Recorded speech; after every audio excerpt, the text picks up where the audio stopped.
하나님의 말씀을 한 절씩 교독하여 보겠습니다. 이러므로 내가 하늘과 땅에 있는 각 족속에게 그의 영광의 풍성함을 따라 그의 성령으로 말미암아 너희 속사람을 능력으로 강건하게 하시오며 믿음으로 말미암아 그리스도께서 너희 마음에 계시게 하셨고 너희가 사랑 가운데서 뿌리가 박히고 터가 굳어져서 능히 모든 성도와 함께 지식에 넘치는 그리스도의 사랑을 알고 그 너비와 길이와 높이와 깊이가 어떠함을 깨달아 하나님의 모든 충만하신 것으로 너희에게 충만하게 하시기를 구하노라. 우리 가운데서 역사하시는 능력대로 우리가 구하거나 생각하는 모든 것에 더 넘치도록 능히 하실 이에게 교회 안에서와 그리스도 안에서 영광이 대대로 영원 무궁하기를 원하노라. 아멘. 어제 신문을 보다가 이런 기사 제목이 눈에 들어왔습니다. 한국 드라마 몰래 보더니 마른 몸 예뻐 북 여성들 다이어트 열풍, 이런 제목이 눈에 들어왔어요. 그래서 북한에 있는 우리 동포들 여성분들도 이런 마른 몸에 대한 꿈을 가지고 있구나.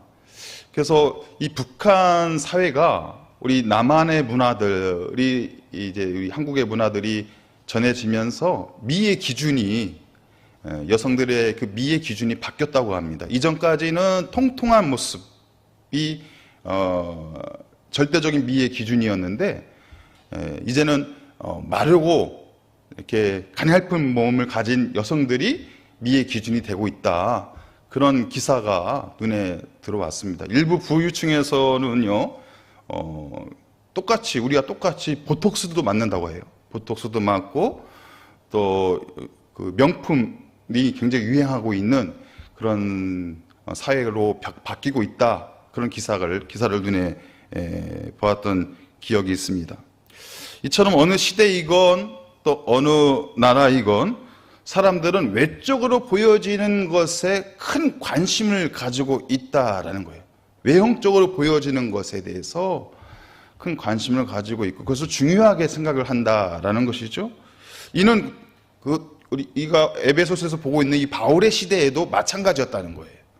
이 바울의 시대에도 이 에베소 이 지역에도 눈에 보여지는 외형적인 것에 큰 관심을 가지고 있었다. 그래서 이 바울이 말하고 있는 이 시대에 에베소 지역을 영적으로 붙잡고 있었던 우상이 있었어요. 아데미 우상. 이 아데미 우상이 뜻하는 것이 뭐냐면은 부유함과 풍요로움, 외형적으로 보여지는 이 부유함과 풍요로움을 강조하는 우상이 바로 이 아데미 우상이었다는 거예요. 이 아데미 신전이 그 고대 시대의 세계 7대 불가사의 중에 하나로 큰 신전, 어마어마하게 큰 신전, 외형적으로 보여지는 그 신전의 규모를 자랑을 했다라는 거예요. 그래서 이 우상을 숭배하는 큰 축제, 또 이 우상의 제물을 만드는 사람들이 가장 인정을 받았던 시대가 바로 이 시대였다는 것입니다. 이 에베소 시대. 외형적인 것을 중요하게 생각하는, 외적으로 드러나는 거, 외적으로 자랑하는 것을 중요하게 생각하는 시대였다. 그래서 이 바울이요, 이 감옥에서 갇혀 있는 상황에서 에베소 교회 성도들을 생각하며 걱정이 되는 거예요. 이런 세상의 기류에 외형적인 것을 중요하게 생각하는 이 시대 가운데 우리 에베소 교회는 그러면 안 되는데, 우리 에베소 교회의 성도들은 그런 외형적인 것을 중요하게 생각하고 그 외형적인 것을 추구하는 사람이 되면 안 되는데, 그런 염려와 걱정 가운데 지금 이 에베소서를 기록하고 있다라는 거예요. 이 편지를 보내고 있다는 것입니다. 외형적인 화려함에 빠지는 것을 염려하면서, 여러분, 외형적으로 세상의 화려함을 추구하다 보면 반면에 빈곤해지는 것이 있어요. 영적인 상태. 눈에 보이는 것만 쫓아다니다 보면 눈에 안 보이는 것은요, 가볍게 생각하잖아요. 무관심하게 된다는 것이죠. 그래서 이 에베소 지역에서 벌어지고 있는 이런 잘못된 문화들, 외형적인 것을 강조하는 이 문화들 속에서 에베소 교회 성도들이 눈에 보이지 않는 그들의 심령, 그들의 영혼에 큰 빈곤함이 찾아올 것을 걱정하여서 이 사도 바울이 에베소서를 보내고 있다는 것입니다. 그러면서 사도 바울이 이 에베소 교회를 위해서 간절히 기도하는 것들이 있어요. 교회가 큰 건물을 갖게 해주세요. 저 아데미 신전보다 더 큰 건물을 교회가 갖게 해주세요. 교회가 화려해지게 해주세요. 세상의 화려함보다 더 큰 화려함을 갖게 해주세요. 이렇게 기도하지 않았다는 거예요. 사도 바울이 지금 기도하고 있는 그 마음에는 어떤 마음이 있느냐? 인간의 내면, 우리의 눈에 보이지 않는 인간의 내면, 그것을 강조하는 말이 속사람입니다. 속사람. 속사람의 내면을 회복할 수 있도록 기도하고 있어요. 그리고 그 속사람의 내면을 회복하기 위해서는 그리스도의 사랑이 필요하다. 그 영혼 가운데, 그 내면 가운데 예수님을 향한 사랑, 또 예수님이 우리에게 베풀어 주신 그 사랑을 경험해야 된다. 예수님의 사랑을 경험한 사람만이 그 내면의 아름다운 모습을 유지할 수가 있다. 그 내면에 집중하기 위해서 사도 바울이 에베소서를 기록하고 있다는 것입니다. 특별히 오늘 본문 에베소서 3장 14절부터 21절까지는요, 바울의 기도, 간절한 기도의 내용으로 담겨져 있어요. 사도 바울이 여러 서신서를 썼잖아요. 그 여러 서신서들 중에서 가장 사도 바울이 심오하게, 또 장엄하게, 간절하게 기도를 쓴 장면이 바로 오늘 본문입니다. 에베소 교회와 성도들을 생각하면서 간절한 마음으로 그들의 내면이 어떻게 만들어져야 되는지, 그들의 삶이 어떻게 유지가 되어야 되는지, 어떻게 그들의 영혼과 그들의 교회가 든든하게 세워져 가야 되는지를 간절한 마음을 담아서 오늘 이 본문을, 또 바울의 기도를 기록해 두었다라는 것이죠. 먼저 사도 바울이 고백하는 장면이 14절 15절 말씀입니다. 14절 15절 말씀 함께 봉독합니다. 이러므로 내가 하늘과 땅에 있는 각 족속에게 이름을 주신 아버지 앞에 무릎을 꿇고 비노니. 근데 이 말씀의 처음 부분이 이러므로라는 단어로, 접속어 단어로 시작을 하고 있어요. 에베소서 1장부터 3장까지의 내용을, 앞부분에 있는 내용들을 요약하자면 우리는 누구인가? 그리고 하나님은 어떤 분이신가? 이거에 대한 내용을 기록해 두었다는 거예요. 우리는 어떤 존재인가? 그리고 하나님은 어떤 분이신가? 이것을 아니? 이러므로 내가 누구인지를 알면요, 이러므로 기도할 수밖에 없다는 거예요.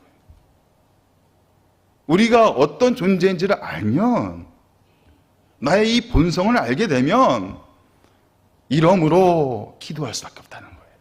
하나님이 어떤 분이신지를 제대로 알면 이러므로 기도할 수밖에 없다는 거예요. 그것을 14절 말씀에서 시작을 하고 있다라는 것이죠. 특별히 바울은 지금 어떤 신분이에요? 그의 육신이 쇠사슬에 매어서 감옥에 갇혀있는 신세예요.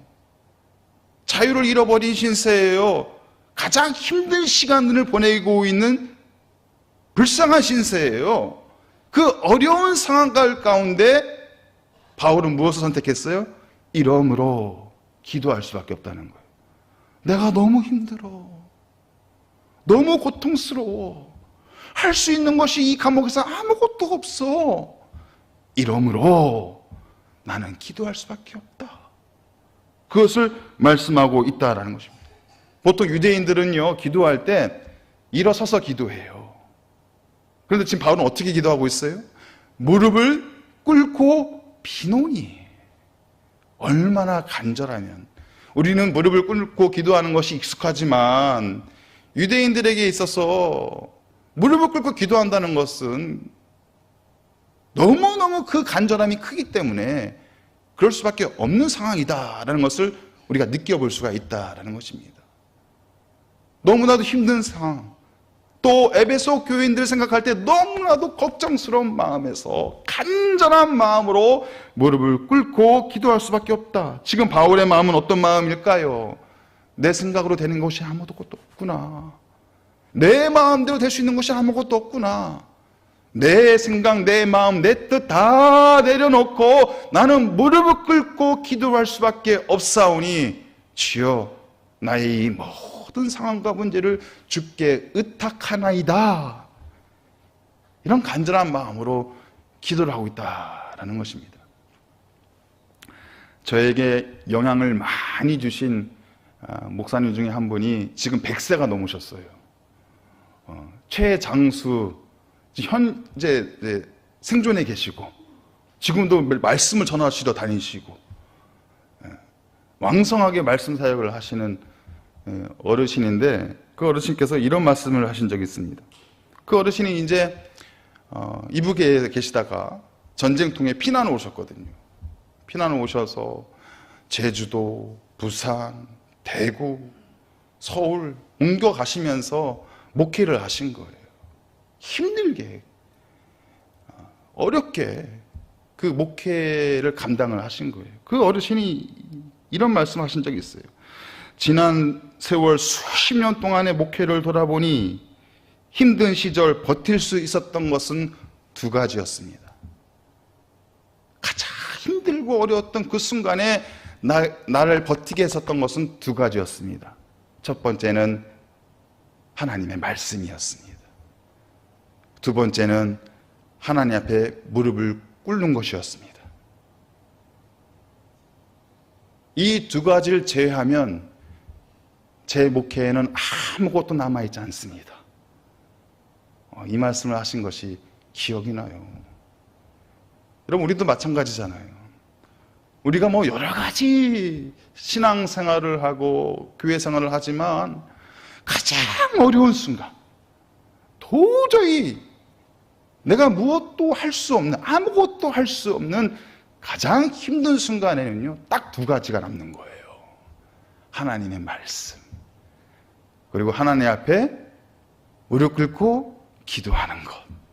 이 두 가지만 딱 남아요. 저도 지난 세월을 생각해 볼 때 어렵고 힘든 순간이 있을 때마다 딱 두 가지만 남더라고요. 말씀과 기도.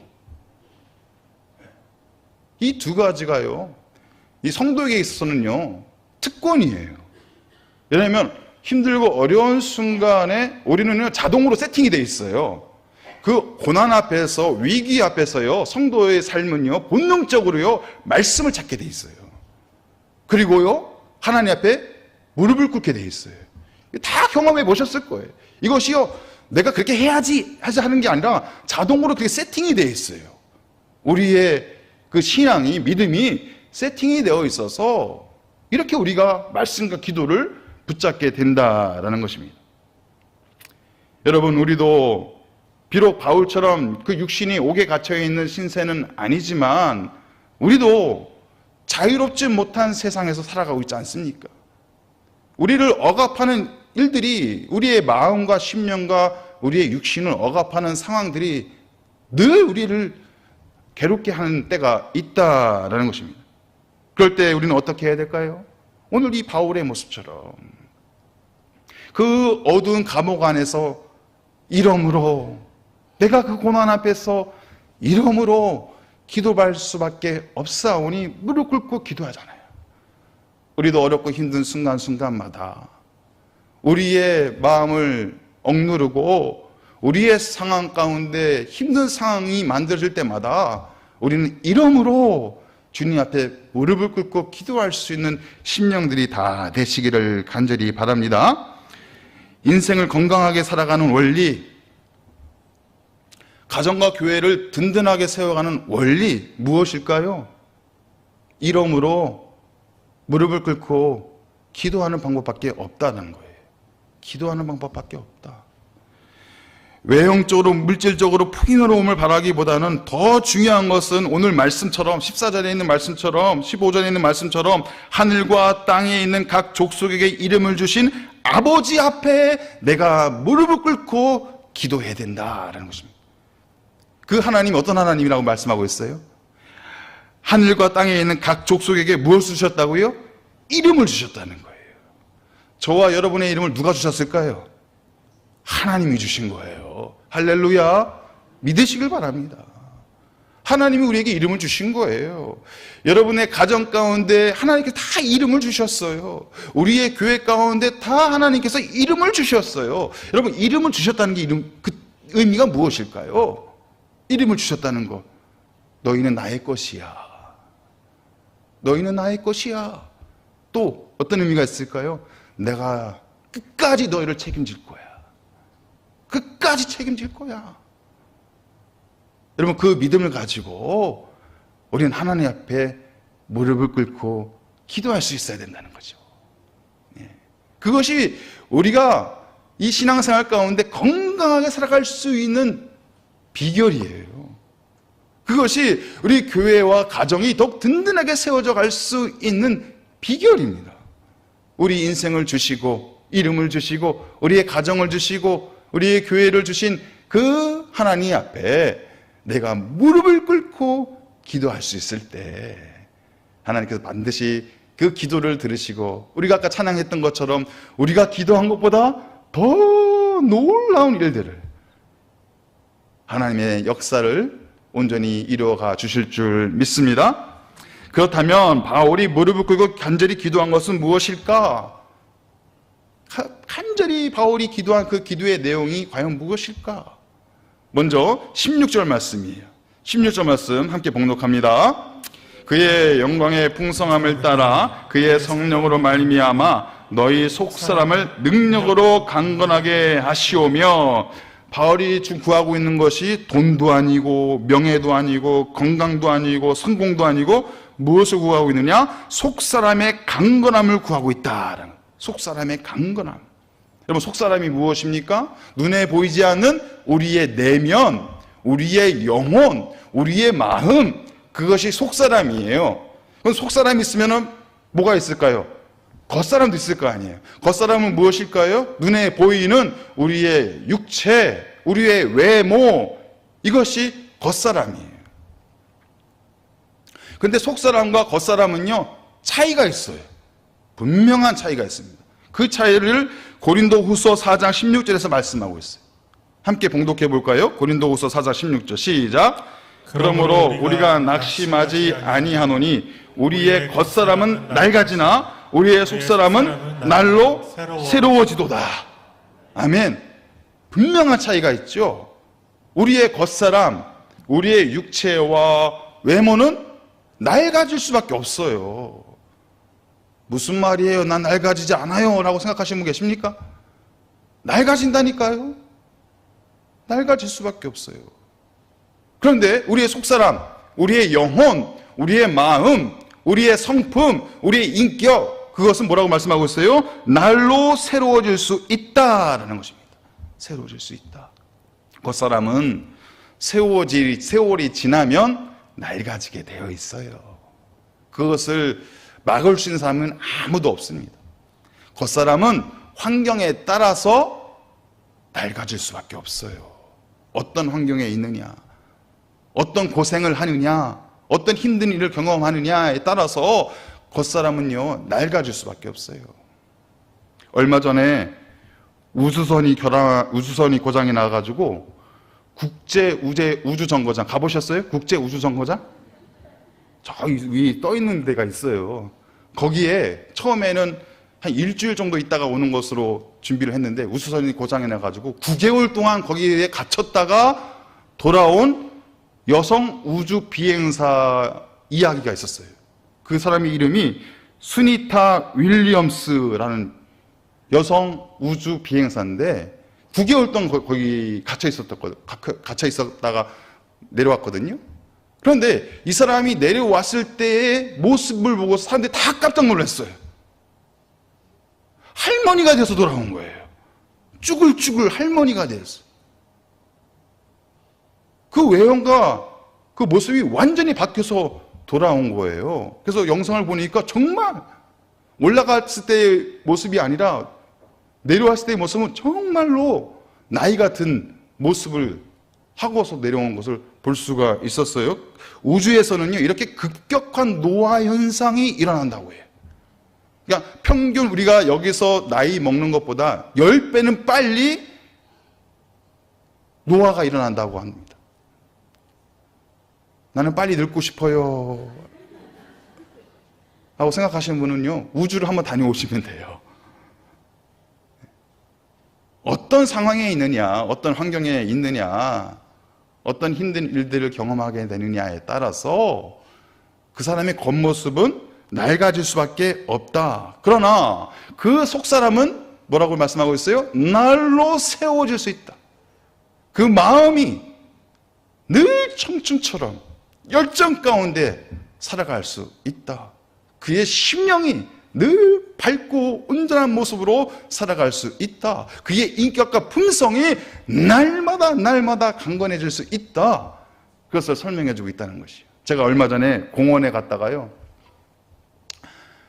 한 어르신을 봤는데 이분이 막 모자를 쓰고 있어서 제가 그 연세를 가늠할 수가 없었어요. 근데 너무 운동을 잘 하시는 거예요. 젊은 사람들보다 더 빨리 뛰시고 운동을 막 힘차게 하시는 거예요. 그래서 제가 운동이 끝난 다음에 쉬고 계시길래 가서 여쭤봤어요. 연세가 얼마나 되셨어요? 그랬더니 나 얼마 안 됐어. 35년생이야. 여기 35년생 계십니까 혹시? 35년생이야. 그래서 제가 깜짝 놀랐어요. 90이 넘으신 거잖아요.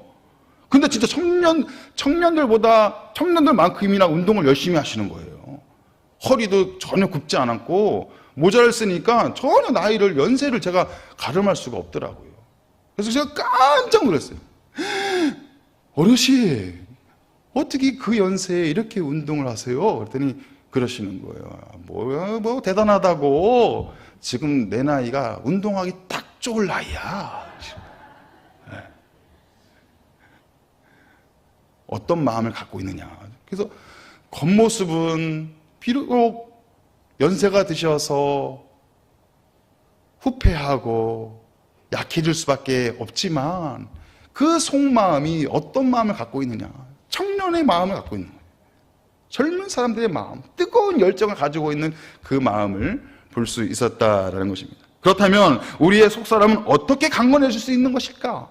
우리의 속사람이, 우리의 심령이, 우리의 마음이, 우리의 품성이, 우리의 인격이 어떻게 하면 강건해질 수 있는 것일까? 16절에서 말씀하고 있죠. 성령으로 말미암아 너희 속사람을 능력으로 강건하게 하시오며 라고 말씀하고 있어요. 성령으로 말미암아 그의 능력으로 너희 속사람이 강건해질 수 있다. 성령의 능력, 디나미스, 성령의 능력, 디나미스, 그 디나미스에 연결된 단어 다이나마이트, 그 강력한 성령의 폭발 같은 능력을 너희들이 경험할 때 너희들의 속사람은 강건해질 수 있다. 성령을 만난 사람은, 성령을 경험한 사람은, 성령을 체험한 사람은 그의 속사람이 바뀌게 되어 있다. 그의 속사람이 변화될 수 있다. 성령의 능력으로. 그것을 사도 바울이 말하고 있다라는 것입니다. 여러분, 베드로 사도를 한번 생각해 보세요. 예수님의 수제자였잖아요. 3년 동안 예수님을 따라다녔잖아요. 예수님의 기적을 직접 목격한 사람이었다라는 것입니다. 그리고 부활하신 예수님을 직접 만났고 부활하신 예수님의 뚫려있는 손과 옆구리를 직접 만져본 사람이 바로 베드로예요. 그러나 베드로는 속사람이 변화되지 않았어요. 속사람이 변화되지 않았어요. 부활하신 예수님을 만난 후에 베드로가 이렇게 얘기합니다. 나는 물고기 잡으러 돌아간다. 베드로의 원래 하던 일, 그 자리로 나는 물고기 잡으러 가. 부활하신 예수님을 만났음에도 불구하고, 봤음에도 불구하고 그 속사람이 변화되지 아니하여서 나는 옛날 내가 있는 그 자리로 돌아갈 거야. 그렇게 이야기할 수밖에 없었다는 거예요. 그랬던 베드로에게 오순절 마가의 다락방에서 성령의 강력한 능력이 임하게 됩니다. 성령 체험을 하게 되는 거예요. 불같은 성령을 만나게 되는 거예요. 그 사건을 통해서 베드로의 속사람이 바뀌게 되는 거예요. 주님의 신실한 제자로. 죽음의 현장에서도 굴복하지 않고 순교하는 그 순간에도 두려워하지 않고 예수를 증언했던, 예수를 전했던 예수님의 제자로 바뀌게 되는 것이죠. 단 하나의 사건을 통해서 성령의 능력, 성령의 충만함을 경험했을 때 이런 일이 일어나게 된 것입니다. 사랑하는 성도 여러분, 바울처럼 기도할 수 있기를 바랍니다. 성령의 능력으로 우리의 속사람이 회복되길 원합니다. 성령의 능력으로 내가 성령을 만나서 이 속사람의 모습이 변화받기를 원합니다. 이렇게 기도할 수 있는 우리 모두가 되시기를 바랍니다. 우리의 속사람이 성령으로 충만해지기를 간절히 축복합니다. 우리의 속사람이 성령을 경험함으로 인해서 강건하여져서 우리의 가족과 우리 믿음의 형제자매를 더 신실하게 사랑할 수 있는 속사람이 변화된 삶의 모습이 이루어지기를 간절히 바랍니다.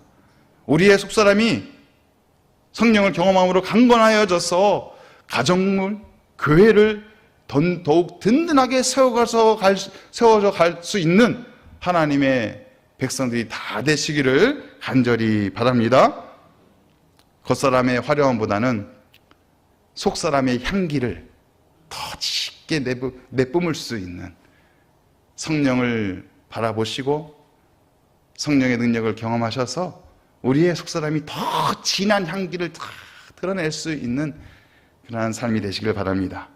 바울의 두 번째 강구는요, 그리스도께서 마음에 거하시는 거였어요. 그리스도께서 우리의 마음에 거하시는 것, 그것을 강구하고 있어요. 17절 말씀입니다. 함께 봉독합니다. 믿음으로 말미암아 그리스도께서 너희 마음에 계시게 하시었고 너희가 사랑 가운데서 뿌리가 박히고 터가 굳어져서. 아멘. 뭐라고 말씀하고 있어요? 그리스도께서 너희 마음에 계시게 하시었고, 예수님께서 너희 마음에 머무시기를 원하노라. 그런데 그 방법이 있다는 거예요. 예수님께서 우리 마음에 머무시게 하시는 방법이 있다는 거예요. 맨 앞에 나오죠? 믿음으로 말미암아. 예수님이 우리 마음에 거하시고 머무시는 것은요, 믿음으로 말미암아 가능한 것이다. 지금까지 수많은 사람들이 예수님을 만나보려고, 예수님을 이해해 보려고, 예수님을 해석해 보려고 여러 가지 방법들을 동원했어요. 철학적인 예수님을 찾아보기도 하고요, 과학적인 방법으로 예수님을 찾아보기도 하고요,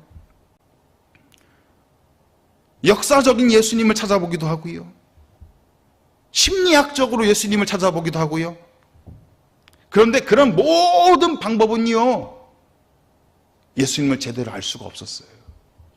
예수님을 제대로 만날 수가 없었어요. 예수님을 인격적으로 담아낼 수가 없었어요. 그런데요, 아직 잘 모르는, 지식이 쌓여있지 않은 어린 아이들이 예수님을 고백해요. 학교를 제대로 다니지 못한 평생 일만 하셨던 그 노년의 권사님이요, 예수님을 고백해요. 예수님을 알아요. 예수님을 해석할 수가 있어요. 여러분, 이것이 어떻게 가능한 겁니까? 세상에 똑똑한 사람들이 똑똑한 방법을 동원해서, 온갖 방법을 다 동원해서 예수님을 해석해 보려고 하는데 해석이 안 돼요. 그런데 어린아이가, 그 노년의 어르신들이 예수님을 해석해내시는 거예요. 예수님을 고백하는 거예요. 무엇으로 말미암아? 오직 믿음으로 말미암아. 오직 믿음으로 말미암아 예수님을 만나는 것이고, 오직 믿음으로 말미암아 예수님을 알아가는 것이고, 오직 믿음으로 말미암아 예수님을 고백할 수 있는 것이다. 예수님이 우리에게 머무시는 방법은요, 오직 믿음으로 말미암아 되는 것이다.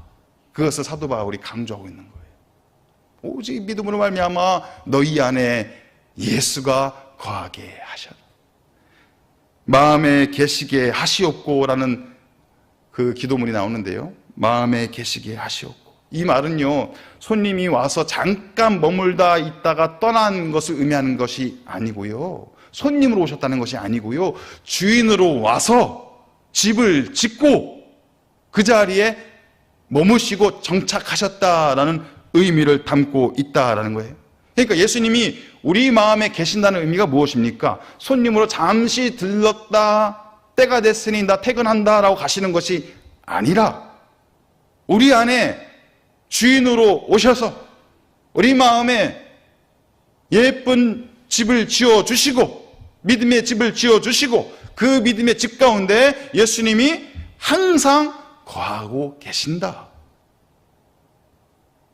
그것을 강조해주고 있다는 거예요. 우리의 생각에, 우리의 마음에, 우리의 심령에 주인으로 오셔서 항상 머물고 계신다. 그것을 말하고 있다는 거예요. 여러분, 예수님이 내 안에 머물고 있다면, 예수님이 내 마음에, 내 심령에, 내 생각에 머물고 계시다면 어떤 일이 벌어질까요? 어떤 일이 벌어질까요? 이어서 말씀하고 있는 거예요. 17절 후반부에서 너희가 사랑 가운데서 뿌리가 박히고 터가 굳어져서. 이 뿌리가 박힌다라는 것은요, 농업 용어예요. 농사 용어예요. 어떤 비가, 어떤 태풍이 몰아쳐도 그 생명의 뿌리가 깊게 뿌리를 내리고 뽑히지가 않는 거예요. 어떤 비와 태풍이 몰아쳐도 그것이 뽑혀지지가 않는 거예요. 예수님이 우리 마음에 거하시면 우리의 삶이, 우리의 인생이 뿌리가 굳건하게 내려져서 어떤 비와 태풍이 몰아쳐도 뽑히지 않는다. 또 말씀하는 것이 터가 굳어진다라는 표현이에요. 이것은요, 건축용어예요. 건축용어. 제 아무리 어떤 지진이, 땅이 갈라지는 어떤 지진이 일어나도 그의 터전은 굳건하다. 깨지지 않는다. 예수님이 우리의 마음에 거하시면 어떤 세상의 지진이 몰아쳐도, 인생이 갈라지는 문제가 일어나도 그의 삶의 터전은 갈라지지 않는다. 그것을 사도 바울이 기도하고 있다라는 것입니다. 여러분, 이 두 비유가 말하는 것이 무엇이죠? 하나로 모여지는 것이 있죠. 우리 마음에 거하시는 예수님의 사랑. 너희가 사랑 가운데서 뿌리가 박히고 터가 굳어져서 그 사랑을 경험한 사람이 뿌리가 박히는 것이고, 그 예수님의 사랑을 경험한 사람이 터가 굳건하게 되는 것이다. 이것을 놓고 지금 사도 바울이 기도하고 있다는 것입니다. 여러분, 예수님의 사랑으로 뿌리가 더욱 깊어지고 그 터가 더 굳건해질 수 있는 우리와 또한 우리의 가정과 교회가 될 수 있기를 간절히 축복합니다. 그걸 위해서 우리가 기도를 해야 되는 거예요. 사도 바울의 두 번째 기도처럼 우리가 예수님의 사랑으로 그 사랑을 깊게 누리고 우리 안에 예수님을 모시고 그 예수님을 통해서 우리의 삶의 뿌리가, 우리의 가정의 뿌리가, 우리 교회의 뿌리가 더 깊게 박히고 그 모든 터전이 굳건할 수 있기를 원하나이다. 이것이 우리의 기도가 되어야 된다는 것입니다. 바울의 세 번째 기도는요, 가장 심오한 기도, 가장 깊고 넓은 의미의 기도를 하고 있어요. 사도 바울은 에베소 성도들이 그리스도의 사랑의 넓이와 길이와 높이와 깊이를 다 알고 하나님의 충만함을 경험하기 위해서 간절히 기도하고 있다는 거예요. 18절 19절 말씀이죠. 함께 봉독합니다. 능히 모든 성도와 함께 지식에 넘치는 그리스도의 사랑을 알고 그 너비와 길이와 높이와 깊이가 어떠함을 깨달아 하나님의 모든 충만하신 것으로 너희에게 충만하게 하시기를 구하노라. 간절히 구하노라. 그리스도의 사랑의 너비와 그 길이와 높이와 그 깊이, 그것을 깨닫고 그 안에 담겨있는 하나님의 충만함을 누리기를 원하노라. 아까 우리가 이렇게 찬양했잖아요. 하나님의 강같은 은혜, 하나님의 그 놀라운 은혜가 얼마나 깊고 넓고 충만한지를 우리가 이렇게 찬양했잖아요. 그것을 깨닫기를 원하노라. 사도 바울은 예수님의 그 사랑, 그리스도의 사랑을요, 추상적으로 알고 있는 사람, 느끼고 있는 사람이 아니었어요. 분명하게 그것을 경험한 사람이었어요. 아, 예수님의 사랑이 이것이구나. 그것을 그래서 4차원적으로 지금 입체적으로 설명해 주고 있는 거예요. 아, 예수님이 우리 사랑한대. 그렇게 말씀에 써 있어. 그렇게 누군가 이야기를 하더라. 이렇게 추상적으로 두리뭉실하게 예수님의 사랑을 경험한 것이 아니라 입체적으로 이것을 표현할 정도로 분명하게 예수님의 사랑을 알고 있었다는 것이죠. 첫 번째, 그 사랑의 너비입니다. 너비. 예수님의 사랑의 넓이는 얼마나 될까요? 온 세상을 다 품고 있는 거예요. 이 거대한 세상을 예수님의 사랑이 품고 있는 거예요. 유대인도 사랑하시고 이방인도 사랑하시고 어린아이도 사랑하시고 어르신들도 사랑하시고 남자도 사랑하시고 여자도 사랑하시고 부자도 사랑하시고 가난한 자도 사랑하시고 의인도 사랑하시고 죄인도 사랑하시고 우리 모두를 사랑해 주시는, 그게 예수님의 사랑의 넓이에요. 또 두 번째는 그 사랑의 길이입니다. 여러분, 예수님의 사랑의 길이가 얼마나 길까요? 창세 전부터 영원에 이르기까지 예수님의 사랑으로 충만하잖아요. 여러분, 우리가 그 사랑의 길이를 자로, 줄로 잴 수 있을까요? 측량할 수가 없는 거예요. 그것을 잴 수가 없어요. 그 사랑의 길이를 잴 수가 없어요. 그것이 의미하는 것이 무엇입니까? 우리를 절대로 포기하지 않는 끈질긴 사랑. 끈질긴 사랑. 한 번도 우리를 포기하지 아니하시는 끈질긴 사랑. 그 사랑의 길이를 내가 자를 수가 있어요? 그 사랑의 길이보다 내가 더 길어질 수가 있어요? 절대로 그럴 수 없습니다. 그 영원하신 사랑의 길이로 우리를 사랑해 주시는 거예요. 세 번째는 그 사랑의 높이입니다. 예수님께서 우리를 얼마나 사랑하실까? 우리를요, 저 높은 하늘의 영광스러운 자리, 하나님 자녀의 백성의 자리로 우리를 올려주시잖아요. 하나님이 있는 그 자리로, 그 영광스러운 보좌가 있는 그 자리로 하나님의 백성을 인도해 가시잖아요. 그것이 예수님이 우리에게 보여주시는 사랑의 높이라는 거예요. 바울은 3층 천을 체험했어요.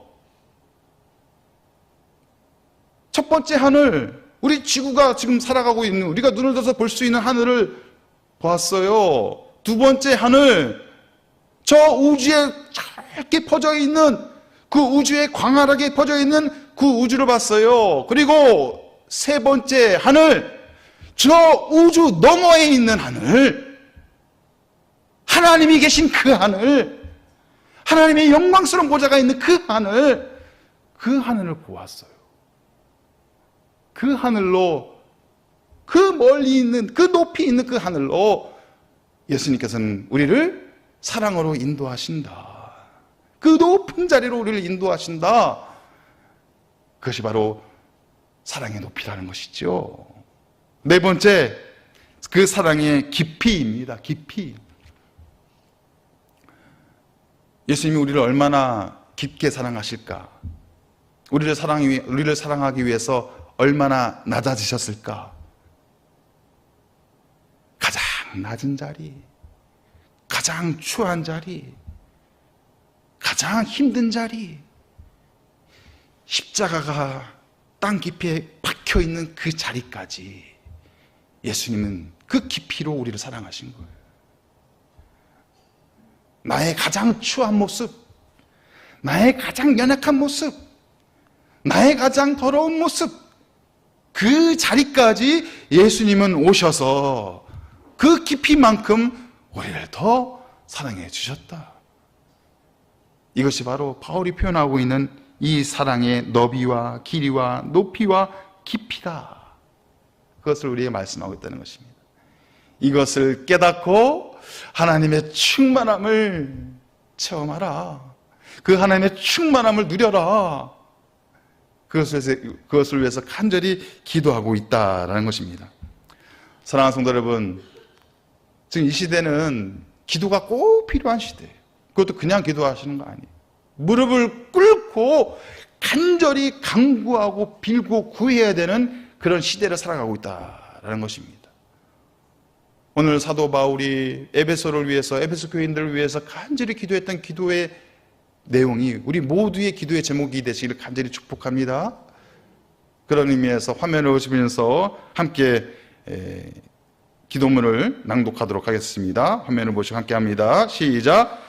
주님, 성령의 능력으로 우리의 속사람을 강건케 해 주옵소서. 주님, 예수의 이름으로 우리의 가정이 든든하게 세워지게 하옵소서. 주님, 하나님의 충만함으로 우리 교회가 사랑으로 아름답게 세워지게 하옵소서. 아멘. 날마다 무릎을 꿇고 기도하는 심령으로 이러한 기도를 통해서 하나님의 은혜를 더 많이 누리며 살아갈 수 있는 믿음의 삶이 되시기를 주님의 이름으로 축복합니다. 하나님 아버지 감사합니다. 이 어렵고 힘든 시간들 속에서 우리가 과연 기도로 깨어 있는지, 무릎을 꿇고 주님 앞에 기도하고 있는지 돌아보게 하심을 감사합니다. 하나님, 바울이 에베소를 향해서 또 에베소 교회와 교인들을 향해서 간절히 기도했던 것처럼 우리도 이 시간 크신 하나님의 사랑을 바라보며 무릎을 꿇고 기도하기를 원하오니 우리의 속사람을 늘 강건케 하여 주시옵시고 우리의 가정과 교회를 더욱 든든하게 세워 주시옵시고 사랑으로 충만한 공동체로 나아갈 수 있도록 인도하여 주시옵소서. 모든 영광 주님 앞에 올려드려오며 예수 그리스도 이름으로 기도하옵나이다. 아멘.